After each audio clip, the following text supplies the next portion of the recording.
नमस्कार दोस्तों, health healing and homeopathy के इस नए वीडियो में आप लोगों का स्वागत है। मैं doctor SP they, consultant homeopath and nutritionist. आज खास आप लोगों के लिए मैं लेके आया हूँ how to study materia medica in homeopathy. खास करके जो होम्योपैथी के फर्स्ट PHMS के स्टूडेंट हैं और होम्योपैथी नया नया सीखने जा रहे हैं और होम्योपैथी प्रैक्टिस करना जा रहे हैं, इनके लिए बहुत ही एक इम्पॉर्टेंट एक एस्पेक्ट्स है। सबसे पहले हम लोगों को दोस्तों ये समझना है कि होम्योपैथी में मेडिसिन जो है एलोपैथी के जैसा नहीं है कि बुखार हुआ पैरासीटामोल ले लिया, डायरिया हुआ कोई मेट्रोजिल एंटीबायोटिक वगैरह ले लिया, गैस हुआ एंटासिड वगैरह ले लिया।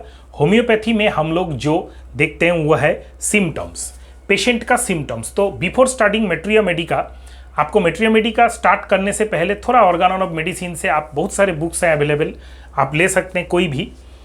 तो उसमें से आपको सिम्टोमेटोलॉजी समझ लेना चाहिए कि what is uncommon symptom, what is common symptom, what is pathological symptom, what is pathognomic symptoms, कैसे होम्योपैथी में केस टेकिंग होता है। ये कोई भी जो स्टूडेंट्स हैं फर्स्ट BHMS में पढ़ रहे हैं उनको तो first day of first college से ही मैट्रियो मेडिका पढ़ाया जाता है। रटाते रहो, ये एकोनाइट रट लो, एब्रोटानाम रट लो, इथुजा रट लो, ए ग्रुप का ड्रग्स पहले ख़त्म कर लो, एग्ज़ाम देना है, ये फलाना फलाना बहुत सारा चलता है। लेकिन कोई भी स्टूडेंट हो या कोई भी व्यक्ति हो जिसको आपको होम्योपैथी में आपको इंटरेस्ट है, पहले आपको समझ लेना चाहिए सिम्टम्स क्या है। मैं थोड़ा सा कुछ सिम्टम्स जो आपको मैट्रियो मेडिका पढ़ने से पहले जान लेना चाहिए। हम लोगों को जो सिम्टोमेटोलॉजी है उसमें हम लोग देखते हैं पहले common symptom and uncommon symptoms. जैसे किसी पेशेंट का माइग्रेन है तो सर दर्द तो उसको होगा ही होगा, लेकिन उसका सर दर्द कौन से साइड में ज़्यादा हो रहा है, लेफ्ट साइड में ज़्यादा हो रहा है या राइट साइड में ज़्यादा हो रहा है। कोई पेशेंट आके हम लोगों को बोलेगा कि मेरा जो सर दर्द है लेफ्ट साइड में ज़्यादा हो रहा है, तो लेफ्ट साइड में अगर ज़्यादा हम लोगों का सर दर्द हो रहा है, ये एक अनकॉमन सिम्टम है कि इसका लेफ्ट साइड में ज़्यादा हो रहा है। सर दर्द के साथ साथ मेरा नाक बंद हो जाता है, तो हेडेक विथ ऑब्स्ट्रक्शन नोज, ये एक अनकॉमन सिम्टम है, हर किसी को माइग्रेन में नहीं होता है। डायबिटीज़ के पेशेंट आके बोलेंगे आपको कि मेरा नींद नहीं होता है रात में, तो डायबिटीज़ का ये सिम्टम्स नहीं है, लेकिन जब से उनका डायबिटीज़ हुआ है तब से उनको रात में नींद नहीं आ रहा है, that is the uncommon symptom.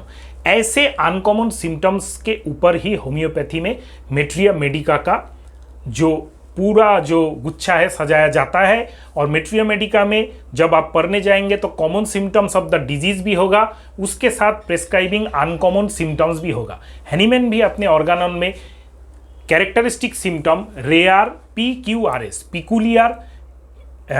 Peculiar rare striking बोल के गए हैं। जैसे कोई भी मेडिसिन का आप कीनोट सिम्टम समझते हैं, मैंने तो बोला अनकॉमन और कॉमन सिम्टम। अभी मैं मैट्रियो मेडिका में आ रहा हूँ, तो मैट्रियो मेडिका में हम लोगों का क्या होता है कि एक मेडिसिन का एक कीनोट सिम्टम आता है। जैसे एकोनाइट का जो कीनोट है वो है टेंशन, मतलब suddenness and tension is the keynote of aconite. तो अगर आप एकोनाइट का नेपेलस जो मेडिसिन है उसको आप पढ़ते हैं तो हर जगह उसको जब आप प्रेस्क्राइब करने जाएंगे, जब ही आप पेशेंट्स को देख के एकोनाइट के बारे में आप सोचेंगे तो आपका वही कीनोट आएगा कि tension and suddenness is the keynote of aconite. जो भी बुखार सडनली बढ़ जाता है, सडनली आ जाता है, सडनली दर्द स्टार्ट हो जाता है, तब जाके एकोनाइट के बारे में हम लोग सोचते हैं। ऐसे करके टुकड़ा टुकड़ा टुकड़ा टुकड़ा टुकड़ा टुकड़ा करके हम लोग मैट्रियो मेडिका को आप पढ़ने का कोशिश करेंगे।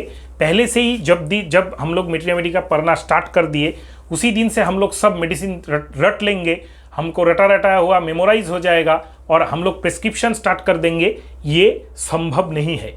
आपको जब भी मैट्रियो मेडिका पढ़ना है तो उसमें कॉमन सिम्टम, अनकॉमन सिम्टम, कौन सा मेडिसिन का कौन सा सिम्टम कैरेक्टरिस्टिक है, कीनोट है, उसके ऊपर जाके आपको जो पेशेंट देखेंगे तब जाके आपका होगा कि सिलेक्शन ऑफ द मेडिसिन। जब भी हम लोग फर्स्ट BHMS में है या नया है होम्योपैथी में, हम लोगों के पास यही सबसे बड़ा प्रॉब्लम होता है कि एक मेडिसिन का 2-3 पेज, किसी बुक में तो 10-12 पेज भी इतना सिम्टम्स है, तो किसको याद करे। किसी को याद मत कीजिए, आपको पढ़ना है आप पढ़ते जाइए, समझ लीजिए कि ये मेडिसिन का इम्पॉर्टेंट पार्ट खाली ये 4-5 सिम्टम्स में ही कंप्लीट है। जैसे एकोनाइट को लेके अगर हम बात करें तो एकोनाइट का फर्स्ट सिम्टम्स है keynote symptoms is the tension and anxiety, unexpressible fear, बहुत ज़्यादा extreme thirst and pain occurs before inflammation occurs before localization. मतलब इसको बुखार है किंतु लोकलाइज्ड कोई टॉन्सिलाइटिस फेरिंजाइटिस कोई भी प्रॉब्लम नहीं है। ऐसा करते हम लोग चलते रहे तो जो ब्रायोनिया का ले ले, डालकामारा का ले ले, बेलेडोना का ले ले या कोई भी मेडिसिन का हम लोग ले ले तो हम लोगों का यही आपका पॉइंट आएगा कि फिक्स्ड जो भी हम लोग जानते हैं कि बार बार हर स्ट्रेंजा में, हर पैराग्राफ में देखिए जो भी मैंने सिम्टम्स इंपॉर्टेंट बताया वही, जैसे बायोनिया का ड्राइनेस हर जगह पे है, stool is dry, throat is dry, cough is dry, chest is dry, पानी का ज़्यादा प्यास क्योंकि यही आएगा। जैसे आप हिपरसाल्ट में चले जाइए तो चिलीनेस हर जगह आएगा, कॉफ में सब जगह में चिली पेशेंट है, गर्म खाने में आराम रखता है।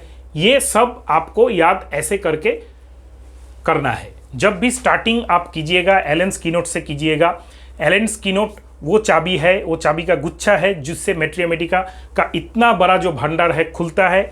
वो सब सिम्टम्स आपको एक बार में पढ़ते जब जाइएगा तब आपको इतना ज़्यादा याद नहीं रहेगा, लेकिन जब स्टेज बाय स्टेज आप first year, second year, third year करते आप anatomy, pathology, physiology, biochemistry and और भी subjects, practice of medicine, surgery, जब डिजीज़ को आप जान जाएंगे तब आपका एलेन स्किनोट का जो यूज़ है वो आपका बहुत ही ईजी हो जाएगा कि पर्टिकुलर इस बॉयल्स का एक केस है, ये सर्जिकल है, एलोपैथी के पास जाएगा तो सर्जरी करेगा, इसमें मैं क्या दूंगा, माइरेस्टिका दूंगा, हिपरसल्फ दूंगा, साइलेशिया दूंगा, मार्कसोल दूंगा, कौन सा मेडिसिन दूंगा।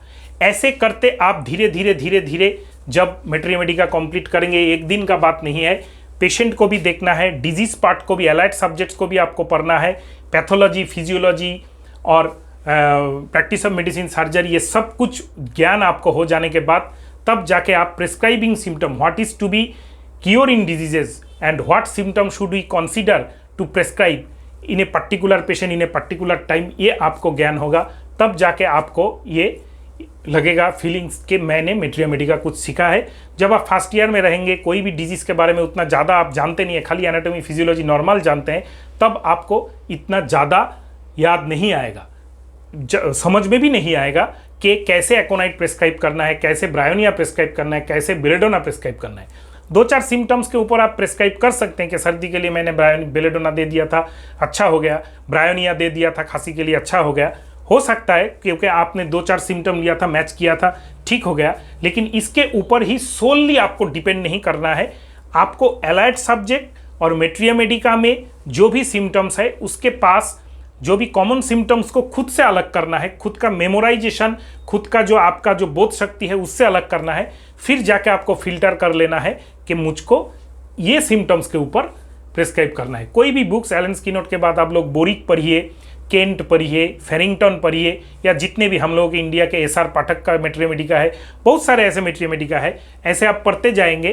कोई भी एक बेसिक बुक जो है एलेन स्किनोट, उसको पढ़ने के बाद जो भी एडवांस जितने भी बुक्स हैं उसको आप जब पढ़ने जाइएगा और ज़्यादा आपको फैलासी होगा, क्योंकि आप एलेन स्किनोट का लगभग 150-200 सिम्टम्स में आपका ये सिम्टम्स नहीं था, लेकिन बोरिक में वो भी आ गया। तब आपको लगेगा सल्फर और कैलकेरिया कर्व में हम लोग डिफरेंशिएट कैसे करें, लेकिन तभी आप डिफरेंशिएट कर सकेंगे जब आप लगातार बार बार एक ड्रग को पढ़ते जाएंगे और दूसरे ड्रग से कंपेयर करते जाएंगे। लेकिन ये कंपेयर करने के लिए भी आपको organ of medicine, symptomatology, case taking कैसे करते हैं, पेशेंट में प्रिस्क्रिप्शन सीनियर डॉक्टर्स कैसे करते हैं, कैसे सिम्टम्स पकड़ते हैं, कौन से सिम्टम्स के ऊपर वो प्रिस्क्रिप्शन करते हैं, बहुत सारे मेथड्स हैं। इसके बारे में भी मैं धीरे धीरे आपको बताते जाऊंगा। तो आज का खाली टॉपिक था कि कौन सा how to study materia medica from beginning, इसके ऊपर अगर आपका कुछ क्वेश्चंस है तो कमेंट बॉक्स में ज़रूर कीजिएगा, मैं कोशिश करूँगा। और ये सीरीज़ मैंने एक स्टार्ट किया है लर्निंग होम्योपैथी का, और ये लर्निंग होम्योपैथी के ऊपर मैं सिम्टम्स के ऊपर जितने भी हैं ऑर्गन उनके, मैट्रिया मेडिका के, रिपेटरी के, होम्योपैथिक फार्मासीज के, सब का टॉपिक्स को मैं कवर करने का कोशिश करूंगा। लेकिन आप लोगों का जो हेल्पिंग हैंड्स है वो मुझको चाहिए कि क्या आप जानना चाहते हैं इसके बाद, और कैसे आपको हम लोग हेल्प कर सके। तो अगर जानते हैं तो मेरे व्हाट्सअप में भी आप रिक्वेस्ट भेज सकते हैं, कमेंट बॉक्स में कमेंट कर सकते हैं। मेरा व्हाट्सअप नंबर आपको डिस्क्रिप्शन बॉक्स में मिल जाएगा। अगर ये वीडियो को अच्छा लगता है तो अपने फ्रेंड सर्कल में सर्कुलेट करना मत भूलिएगा। नमस्कार दोस्तों।